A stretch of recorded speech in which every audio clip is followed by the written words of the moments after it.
এটা হলো আপনাকে ফুয়েল পাম্প চেক করতেছি আপনার শর্ট ভিডিও। এটা আপনার ফুয়েল পাম্প সাবাটা করার বাদে আপনার চেক করে দিতেছে। আপনার একবার আপনাকে দেখায় তেলের প্রেশারটা দেখেন। তেলের প্রেশারটা একবার তার মানে আপনার আধা তেল মানে জানি তেল জানি আধা ধরে জানি না রাখুন যায় তেলটা।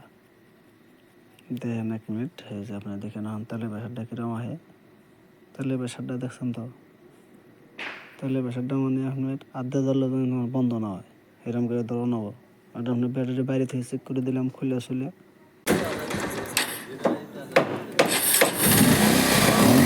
লিস্ট মারো না